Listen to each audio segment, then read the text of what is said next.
IIT में आया था, जो ऑर्गेनोमेटेलिक से जो एमएन है, एमएन का जो इलेक्ट्रॉन सिस्टम हो 18 इलेक्ट्रॉन सिस्टम। 18 जो इलेक्ट्रॉन रूल है, वो इलेक्ट्रॉन रूल क्या करते हैं, इसमें जब आपको जब ऑक्टेट स्टेबिलिटी देते हैं तो इसमें क्या होगा, 18 जो इलेक्ट्रॉन सिस्टम है वो स्टेबिलिटी देता है। ओके, ये जो मॉलिक्यूल का जो ये है Mn2CO10। देखो भाई Mn2CO10, CO मतलब carbonyl compound. Okay, CO carbonyl is the ligand, and this ligand will contribute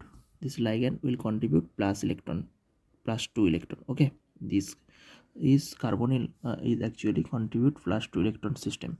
In organometallics, the ligands will contribute the electrons in the to the central metal atom.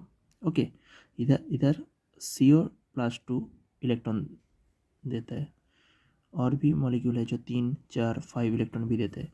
तो इधर total electron count होगा तो क्या होगा, 1 2 3 4 5, total 10 electron. Plus M का valency 7 plus 1 sigma bond, इस जो electron है वो भी काउंट होगा, एक सिग्मा बॉन्ड के लिए 1 इलेक्ट्रॉन। तो 10 प्लस 7 प्लस 1 18 इलेक्ट्रॉन। इधर भी 18 इलेक्ट्रॉन रूल फॉलो करता है, तो स्टेबल होता है।